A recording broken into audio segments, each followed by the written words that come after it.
तो यहाँ जो टॉपिक है वो है इलेक्ट्रिक फ्लक्स। पर फ्लक्स का मतलब समझते हैं। फ्लक्स का मतलब होता है फ्लो।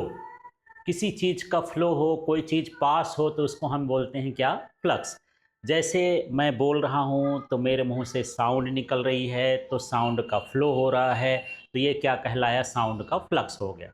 अब कितने एरिया से हो रहा है, उसमें कितने नंबर ऑफ लाइंस, कितनी साउंड की वेव्स जा रही हैं, वो उसका क्या कहलाएगा? इलेक्ट्रिक फ्लक्स कहला जाएगा।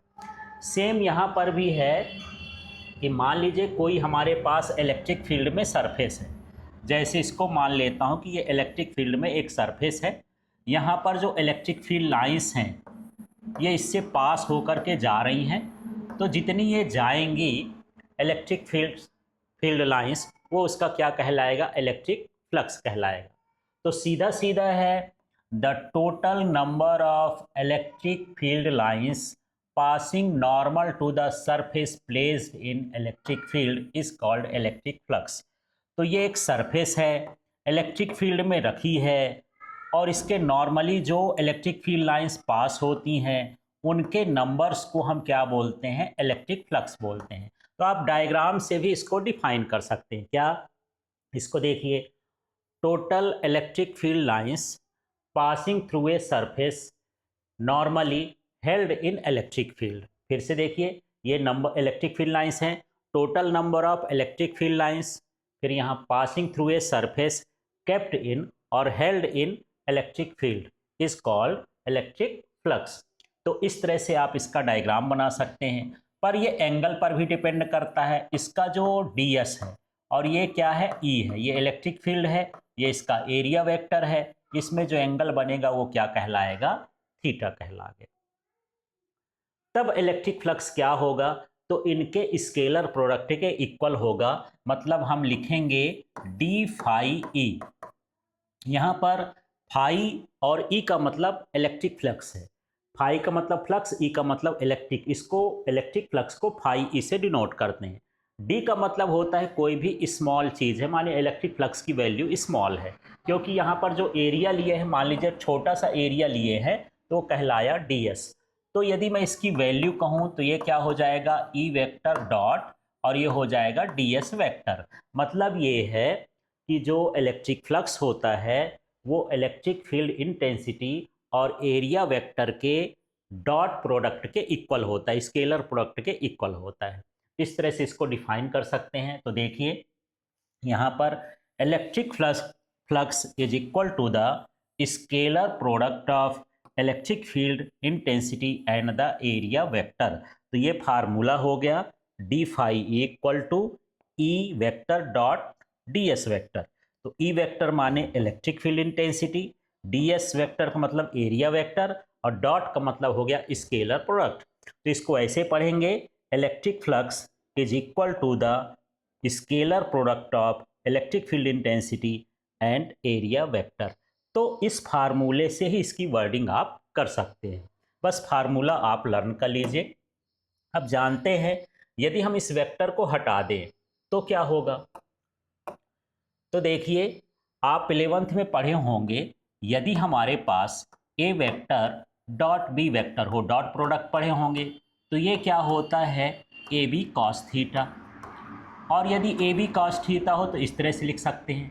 तो हमारे पास था E vector dot D S vector, तो E D S cos theta हो जाएगा, क्योंकि डॉट प्रोडक्ट है। हमारे पास वेक्टर फॉर्म में था, वेक्टर हटाएंगे तो इस तरह से आ जाता है, इसी तरह से इसमें भी आ जाएगा। तो ये फार्मूला हो गया हमारा किसका? इलेक्ट्रिक फ्लक्स का। इस फार्मूले में फाई ई क्या है? इलेक्ट्रिक फ्लक्स है। ई क्या है? इलेक्ट्रिक फील्ड इंटेंसिटी है। डी एस क्या है? ये सरफेस एरिया है। और थीटा क्या है? Angle between electric field and area vector, या इसी को हम क्या बोलते हैं? फील्ड वेक्टर बोलते हैं।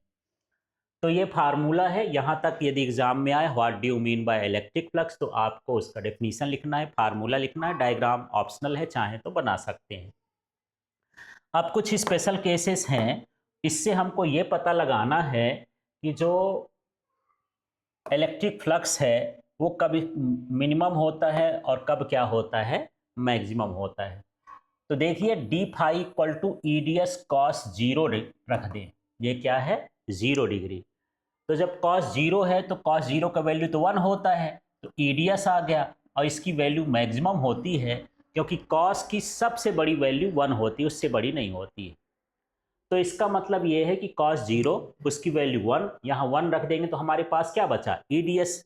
तो ये मैक्सिमम होता है किस कंडीशन में, जब हमारा जो सरफेस है और इलेक्ट्रिक फील्ड है वो एक दूसरे के परपेंडिकुलर हो।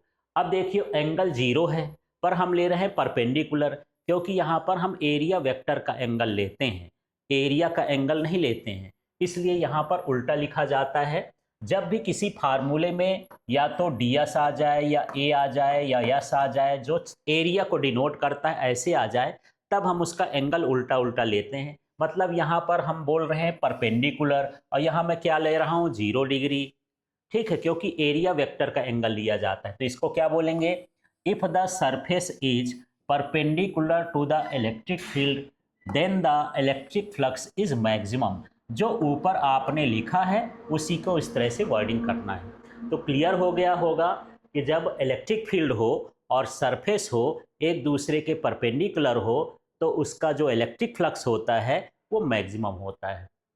अब दूसरी कंडीशन में हम एंगल ले रहे हैं 90 डिग्री, तो यहाँ पर cos 90 की वैल्यू 0 होती है, 0 से सब मल्टीप्लाई करेंगे तो 0 हो जाएगा, माने इसकी वैल्यू हमको क्या मिल जाएगी, मिनिमम मिल जाएगी।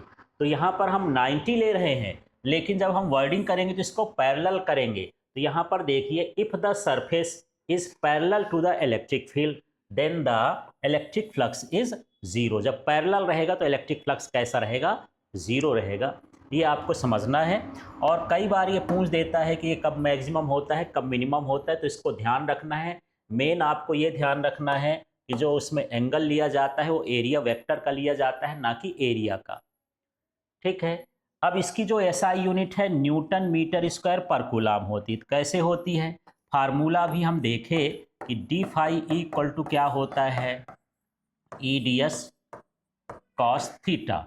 अब यदि मैं इसकी यूनिट रख दूं तो इसकी यूनिट इलेक्ट्रिक फील्ड की यूनिट होती है न्यूटन पर कूलम और ds माने एरिया है, एरिया की यूनिट होती है मीटर स्क्वायर और कॉस थीटा तो यूनिट लेस होता है। तो ये क्या आ जाएगा, न्यूटन मीटर स्क्वायर पर कूलम, ये होता है इलेक्ट्रिक फ्लक्स का यूनिट। और ये कैसी क्वांटिटी होती है, स्केलर क्वांटिटी होती है।